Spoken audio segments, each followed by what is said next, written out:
It's time for the Volquest podcast, where we dissect the biggest news items of the week.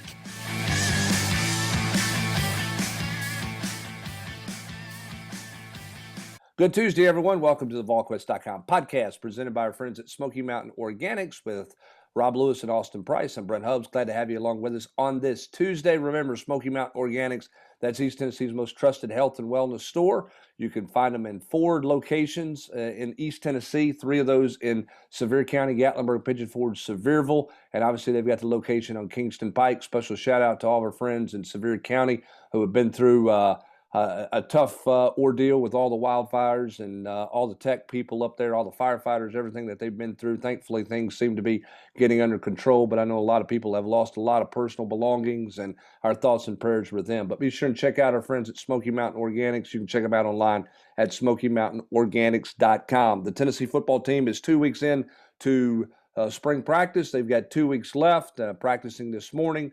And then the Volunteers will go through the week. They've got the all-vol weekend scheduled this week, guys. Projected highs around 49, chance of snow showers.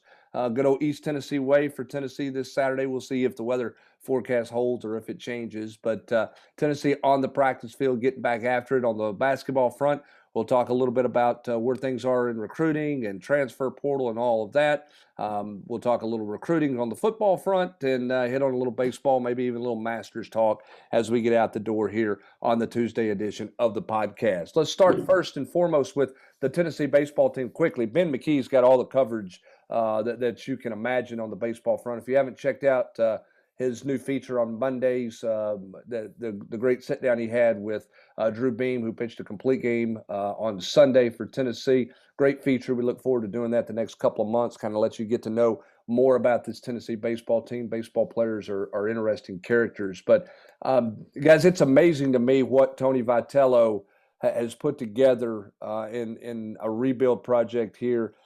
I don't want to say they're the best pitching staff ever or anything like that, but you're not going to find a better pitching staff than what they've got going on. I mean, to do what they've done the last 2 weekends is crazy impressive, and it's crazy impressive what they're doing on the mound.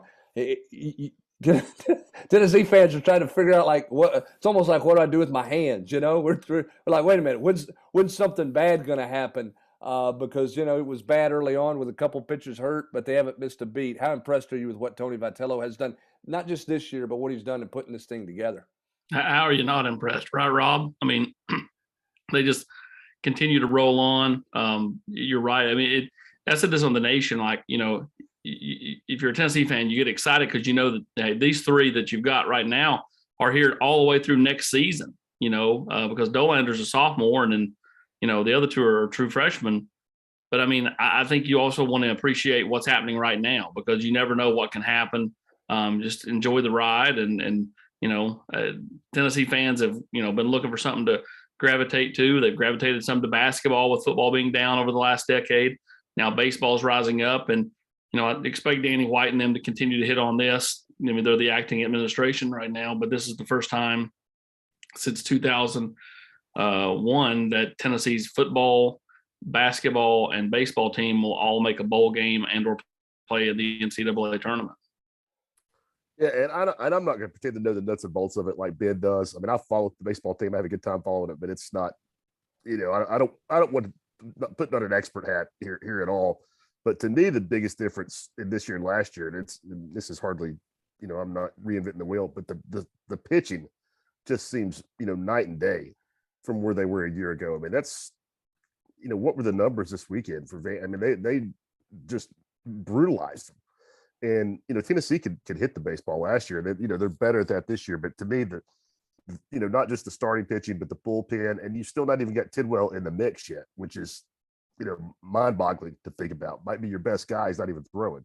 Well, and the best part about it is when you get to the SEC tournament, and then you get the NCAA tournament and potentially the College World Series, you need that 4th starter. So all of a sudden, you're going to have 4 great starters. You're right. I mean, it's the speed that Burns and Dolander give you. Some speed and a lot of off-speed stuff with Drew Beam. And then out of the bullpen, they've got just guys that throw these nasty cutters and sliders, and they got the left-handed arms out of the bullpen because all their starters are right-handers. They've given up 11 runs through the last 2 weekends on the road at Ole Miss and on the road at Vanderbilt. They've given up 11 total runs. Beam, in his 3 SEC starts, has only given up 1, that being a base hit that turned into a 3-run homer off the bat of or off the arm of the reliever. It's been impressive with what they've been able to do.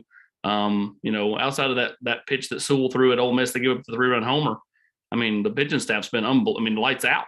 Well, what's crazy to me, and I'm going to throw a couple things at you guys, and Ben had this in the 3-2-1. I think it's a great stat. The 3 starters this past weekend, 68% of their pitches were strikes. Burns threw 58 strikes on 88 pitches. Dolander threw 74 strikes on 105. Beam threw 73 on 110. Those are stupid numbers. But when you talk about, guys not walking and you're not giving anybody extra swings or extra at-bats because you're not putting anybody on base. The other thing, and the most impressive thing to me, and I said this to Ben, I think in the Sunday around the horn that we did, Rob, when you look at those 6 games, and this is where Tennessee fans are a little bit of, I'm not sure what to do with my hands. Only one of those games were contested when you think about it. I mean, the Sunday game against Ole Miss, they gave up the home run, which made things dicey in the ninth. The other 5 of those games in these last 2 series, Tennessee's been in control from inning 1, and the end of the games had no drama to it. There's no John Wilkerson, sensationalized call at the end because there's no drama. I mean, they're up 5-0, or they're in cruise control at the end. That's the most impressive thing to me, is how dominant they've been for 9 innings in each of these games. Yeah, except for that Sunday game. I don't really have anything to add to that because they have been. I mean, you look at the standings in the East, and it's almost a walk away. And I know some teams are down, but still, I mean, this is college baseball. I mean, you lose a game here, you lose a game there. Your pitching blows up one day. But they're running away with their side of the division. And, even last year at the end, when it was, when they were generating so much excitement, I mean, it was dramatic. I mean, you're talking about walk-off hits, in the bottom of the ninth to win close games. And it wasn't like this where it's just been thorough domination. Yeah, it's been unbelievably impressive, that's for sure. We got plenty of baseball coverage. We'll continue to cover this team. Got a midweek game coming up tonight, actually.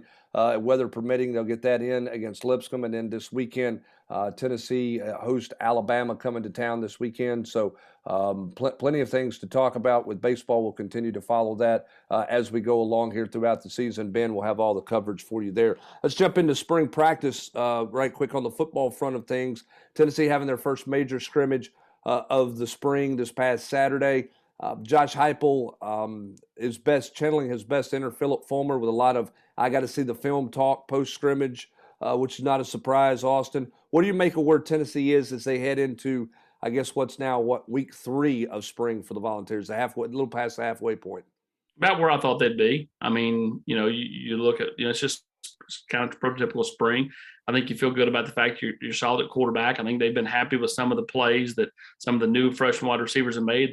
You heard Heupel throw some praise to Jalen Hyatt, and then Golish did the same thing with maybe even a Jimmy Callaway and a Holiday.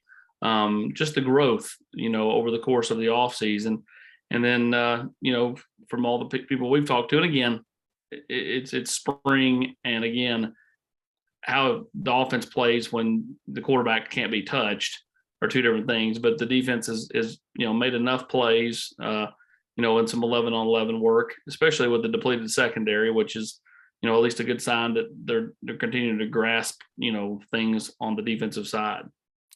Rob, it's interesting. I mean, the quarterback not being touched is an interesting dynamic because we were all, Joe Milton last preseason had a couple long runs that everybody was kind of gushing about and talking about. Then he got into games and he didn't run the ball very well. Hendon Hooker didn't get a real chance to show what he could do because they, blew some plays dead or whatever the case may be. It is hard to decipher, and this is where Tennessee's got the luxury because they've got a quarterback. It is hard to get a feel for whether or not the defense would have made a play or the offense would have made a play when you can't get within 6-8 feet of your quarterback. It changes kind of how you almost judge things or analyze things in a lot of ways. Well, and especially in this offense, I don't mean Heupel's offense as a whole, but I mean this version of the offense where Hooker's legs are such a huge part of the equation. I mean, how many plays did he make last year with his legs that were that were for real game changers. I mean, a lot. I mean, he might have been Tennessee's best guy, with the ball in his hands running. And yeah, I mean, I think it really it's hard to judge what you've got, both defensively and on, what kind of tackling team you are, what kind of real pressure are you getting on the quarterback, and then second part of that, what can your quarterback do when things break down, when he's really not worried about getting his helmet knocked in the dirt. Yeah, I just think it's a little bit hard there. That's what, to me, Austin, this spring from an evaluation standpoint is about individuals. It's back to the old I can't remember what coaching staff used this line, but it's who's above the line and who's below the line. It's who do you feel like you come out of spring practice with that can help you, more so than it is evaluating an entire position group or an entire, defense or offense, one side of the ball. It's much more about finding some individuals, at least in my opinion. Yeah, I don't disagree with you. I mean, as a collective unit, I think you can kind of see maybe what depth you have, but I'm not sure you're learning a whole lot, whether it be the secondary or even the receivers. I think you maybe can learn some stuff, offensive line, defensive line, because, they have enough bodies there. But, again, I think you're right. I think you're looking to see what guys step up. I think it's a great sign, and it doesn't mean he's going to be, unbelievable this year. It doesn't mean, he's going to make a huge impact. But when the staff is talking about the buy-in of Jalen Hyatt, whether it be off the field, whether it be on the field, in the weight room with him putting on 20 pounds in the last couple of months, because when he showed back up, I mean, he was still in the 160s, and all of a sudden now he's in the 180s. That's a good sign, because I think he knows, as far as Tennessee goes, Brent, it's now or never for him, because there's these young guys that are coming in. They've got talent. He's got a huge leg up on all of them. It's time to go or get passed by. And I think that's that case for a lot of these players. You asked me the other day, we were talking, I said, who's this year's Theo Jackson? I think it's going to be Trayvon Flowers. I may end up being wrong, but he's an older guy. I just don't see it being Jalen McCullough, and I love Jalen McCullough. I think if he may go take that kind of step, especially in the secondary, it makes more sense for it to be Flowers than it would McCullough. And Hubbard, am I remembering this wrong? Is this not his first healthy offseason? Flowers? Yeah, since he's been here. Was he limited last spring? He's been limited almost. He might not have been last year, but he's been limited most years. Yeah, okay. You know what? I think he was non-contact last spring with a shoulder deal. He's certainly not been healthy very often for an entire year, if he has been at all, which could certainly be a factor. For me, he's got to show he can make plays. He's got to show he can play the ball in the air better than what he has. But I'd be curious to see what they think of him at the star position coming out of this spring. I'm going to be curious to see what they think of Christian Charles. Where does he play? Could he play corner? Is he smart enough to play corner, even though maybe he's not, a prototypical guy? Can he be savvy enough to play out there at corner? He's getting obviously tons of opportunities there. So if he can, his length is a great advantage, right, Hubs? It is. And he's a guy who's never played corner. He's a quarterback safety in high school. You don't see that move very often, but he's getting every chance and every opportunity. So we'll see where that one is at. Back to Hyatt, Rob. There's nothing greater from a motivation standpoint than new blood in the locker room. And if you're Jalen Hyatt and you look up and there's Chaz Nimrod and there's Caleb Webb, there's Squirrel White. I don't think it's just Jalen Hyatt. I don't think it's just a coincidence that you're hearing more positive vibes about where Jimmy Holiday is from a buy-in standpoint, what Callaway's done, what Hyatt's done. There's no greater motivator than somebody, moving into the locker room with some new gear at your position. And I think that's been one of the shortcomings of Tennessee's program over the past 5, 6, 7 years. It's great. Is point. Because I think you have guys that got promoted that rolled into the starting lineup just because they were juniors. It was not necessarily because they were great SEC players, but they were the best Tennessee had. You've had, coaching staffs that have come in and, how many hastily assembled, half-done recruiting classes as Tennessee had in the last 6 years? Way too much. Multiples. I mean, they've not stacked recruiting classes on top of one another for 4 and 5 years, where you can build a program. And I mean, I think it's, I'm obviously, cover the basketball team, but I think you see it in basketball every year. I mean, those guys, Rick Barnes is trying to recruit over his guys every year. I mean, not in an antagonistic, confrontational way. He's just trying to bring in the best players he can every year. And I don't want to name names, and I think you've had guys in football who have moved up to become starters just because of being veterans, not necessarily because they were super talented veterans. And I think you make a great point, Hubbard, when you're a junior and you're thinking, all right, now it's my time, and all of a sudden you see a bunch of hungry, talented young kids come in.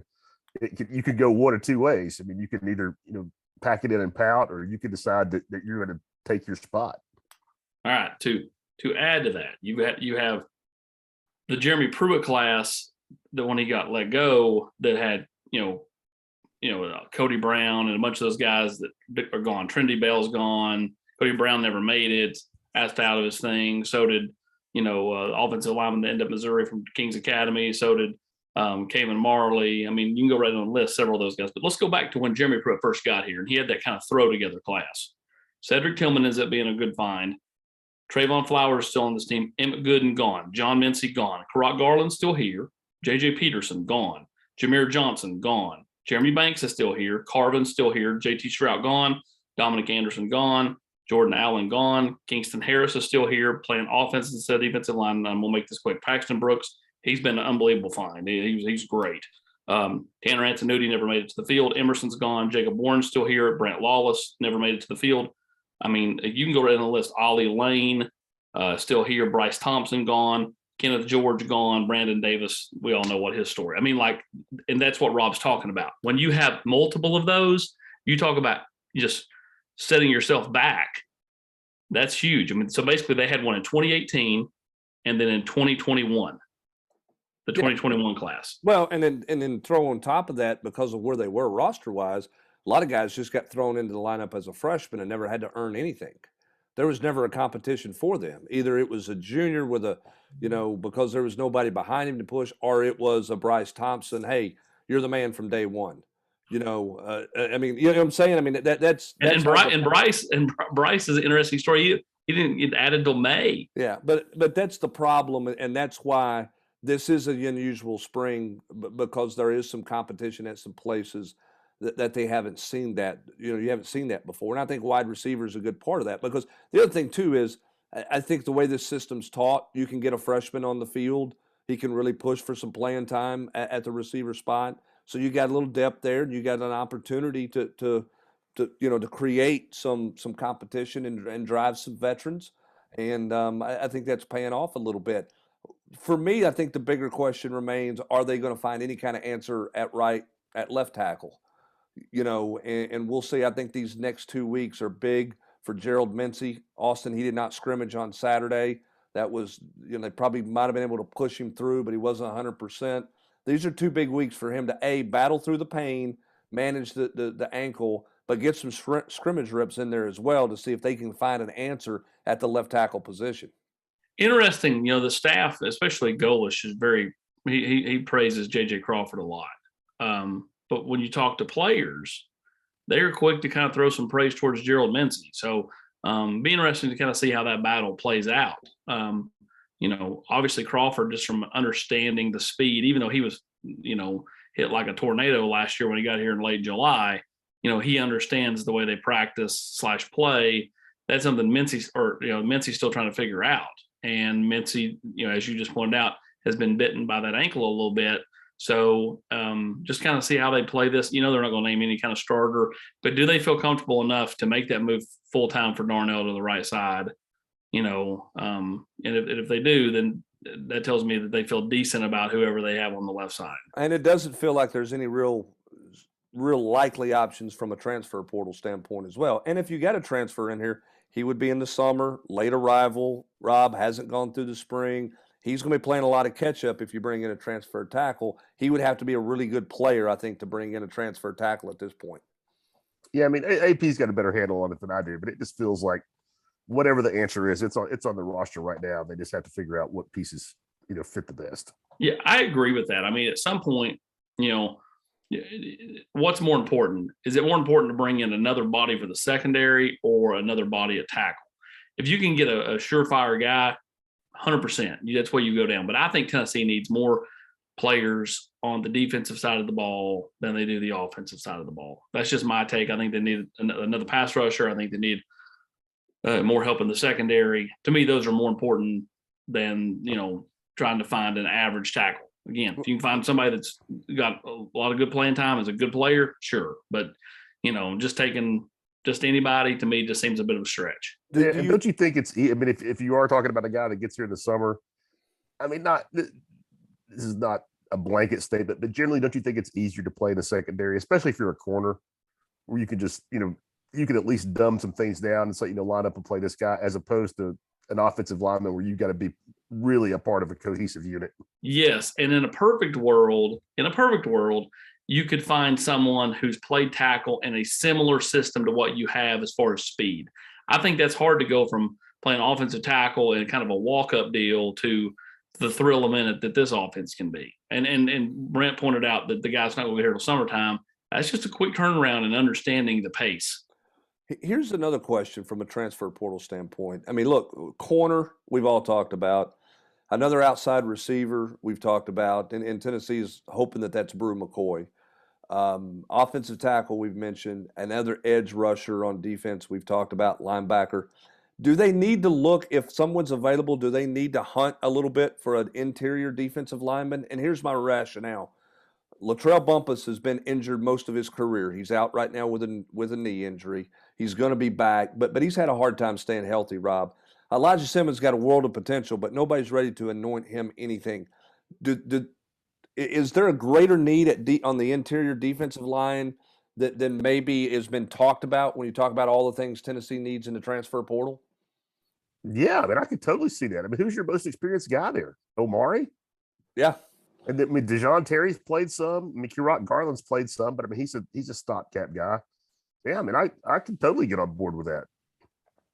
I mean, I don't know if you can find one, but I mean, it's back to the case, and it goes back to what we were talking about with these recruiting classes earlier, where they're still trying to build depth, Rob, because Austin, they can use a defensive guy at every level again this year, and they took 2 at every level last year in the transfer portal. They did. I mean, you're exactly right. I mean, again, they were behind the 8 ball by a lot last year when, they had all those guys leave. And then they had members of the recruiting class defect out before or even during the season. And so, you're still playing catch up to a regard. You've got to figure out this spring. That's why spring's so, to me, you talk about what you want to get done in spring, figure out exactly what you really have to have. Like, do you really have to have another offensive tackle, or do you really need an interior defensive lineman? Do you really need somebody in the secondary, or do you need another running back or whatever? So, I mean, like, figure out what you need this spring and then try to go get it, the best you can in May. All right, Austin, let's talk quickly about some recruiting. I know there was tons of recruiting questions in the chat on Monday night. Everybody wanting predictions, who's next. We're not going to go down that road here. Just talk about this weekend and how big this weekend is for Tennessee, and not in terms of getting commitments, but just in terms of the landscape for what foundation they're trying to maybe build with this class or give themselves an opportunity with this class. Well, I mean, obviously the receivers are the first people you talk about, but I mean, I think ultimately, you guys like, Tony Rojas, making a huge impression on him. Huge. I mean, Tennessee loves him. If he wants to play running back, he can play running back. If he wants to play linebacker, he can play whatever he wants to play. Same thing with, Cameron Sindel, the wide receiver / running back that was here last weekend. I mean, he's just a football player and can help your program. So, how do things go with that? I mean, Sylvester Smith's coming in town, try to, finish that one out and, just kind of go down that road. But I mean, again, just go with the receivers. I mean, Kyler Casper to me is the most realistic of those two. Well, yeah, and he will be in town for an official visit this weekend. Obviously, Nico's going to be in town this weekend to wine and dine and to help try to work that front as well. Nathan Robinson's scheduled to be back, which is a positive sign for Tennessee. Certainly, he's been around a bunch. Tennessee's done a pretty nice job, Austin, of getting guys in through to this point. Really go back to the 1st of March. Been pretty solid in terms of the number of guys they've had on campus who are legitimate targets. They've had a bunch of guys come through who they may never end up recruiting, who are younger guys who or on a team tour or whatever. But they've had some real targets in. It's pretty solid job by this staff to get a bunch of guys to come up here and take a look at them, don't you think? Yeah, no doubt. I mean, again, they've got way more juice than they ever had a year ago. They've got way more juice than they had 3 months ago. I mean, I think when the clock turned to January 1st, they had some juice coming out of that run of James Pierce, Josh Josephs, Justin Williams, Thomas, right down the list with all those guys. But they really, to me, got the real juice there. And when Nico committed in the middle of March, because it just, when you get that quarterback, it just means so much. It's like I was telling Alante Taylor the other day. I said, if you could be GM for yourself, where would you want to go? And he named a few teams. And I said, cool. I said, if I were you, I'd want to go to wherever established a quarterback.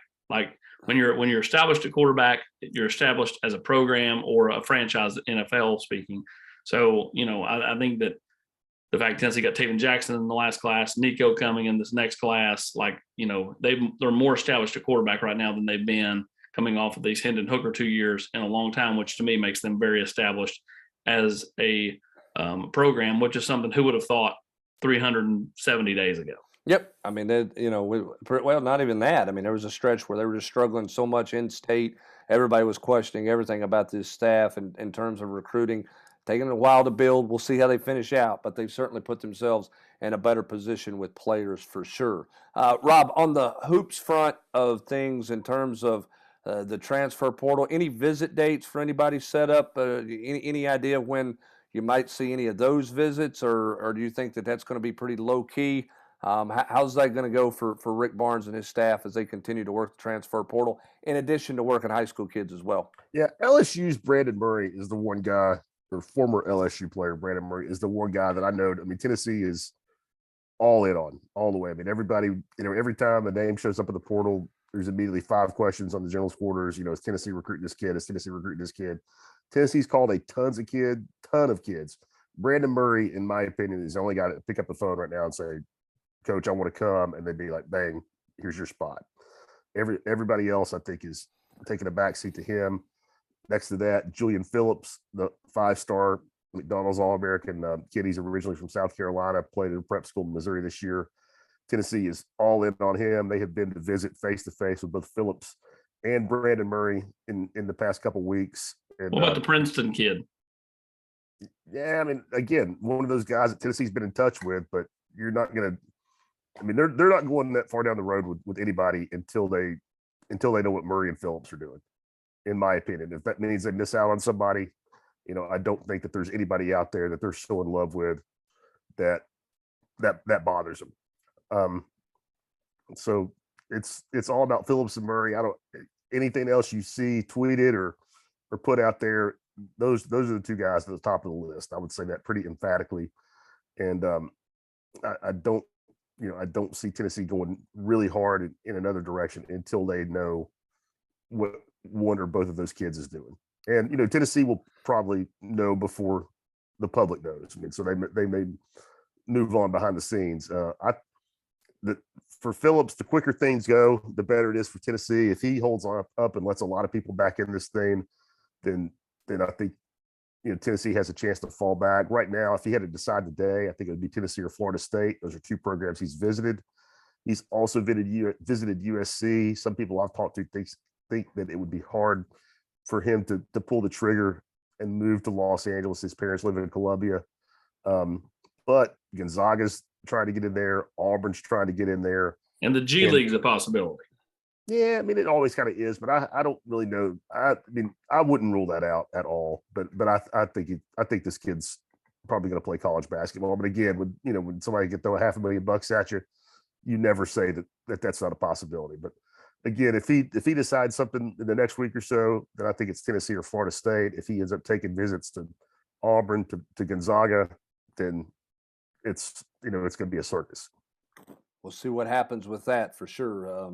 As it'll get wild and woolly on the basketball front as Tennessee combs the transfer landscape and continues to recruit out there in the high school ranks moving forward as well. As we get out the door here, I want to pass this along. This was a radio deal. It made me think of Austin Price. on-site Masters shop sell $850,000 worth of merchandise an hour and do over $50 million in product sales Monday through Sunday. Austin, how much contributing to the Masters $850,000 a day have you been doing the last few years in your life? You're not doing it this year, I know, but I mean that's an awesome price numbers in there. You get a percentage point in that in terms of your contribution at the Masters gift shop. Speaking of the Masters, Tiger going to play, Austin? He's going to play, Hubbard. He does not want to. In case he has a setback between now and Thursday, I don't think he wanted to lock himself in. So, but he's playing unless he has some type of hiccup between now and his tee time on Thursday. And even though Mark Packer told me he was going to shoot 84, I bet Mark Packer lunch he will make the cut. He's made the cut 22 out of 23 years, or 22 out of 23 trips to the Masters. So I will take him to make the cut again. Hubbard, is there? Can you confirm or deny that there's going to be a moment of silence Wednesday's practice round for AP not being in attendance? When's the last time? AP, you didn't go last year, right? Just back-to-back years? Well, yeah, I missed 2020. That was the fall. I had no fans, and then last year was limited fans, and that was See, Max is not happy about this. He's downstairs raising cane. I mean, once you play the course, is the need to go back what it once was, AP? Yeah. Now the real trick for me is trying to work things behind the scenes to get to go play it again. Yeah, so that's more important than watching. There's a member on our site who can help me do that. Get it done. I will say this. Nobody's praying for Tiger Woods to make the cut more than CBS, because golf does not have a very good face right now. That pulls a lot of the only reason people are watching this weekend is because of the golf course, not because of the golfers. If Tiger Woods is not in the field on the weekend, so everybody at CBS is praying that Tiger Woods gets to play and finds a way to make the cut. So we'll see. Golf needs a superstar of some kind, and that's why all the CBS brass are certainly hopeful that Tiger plays and hopeful that he can be around for the weekend. So we'll see what happens with that. More importantly, Tennessee's going to be around for the weekend on the baseball front. Tennessee's going to be around this weekend with a big scrimmage and a big recruiting weekend and football as well. And we'll have all of that covered for you throughout the weekend, and obviously plenty of coverage of everything throughout the week. So keep it locked in at Volquest.com. That's going to do it for this edition of the Volquest.com podcast presented by Smoky Mountain Organics. For Austin Price and Rob Lewis, I'm Brent Hubbs. Thanks for joining us. Have a great rest of your Tuesday, everybody.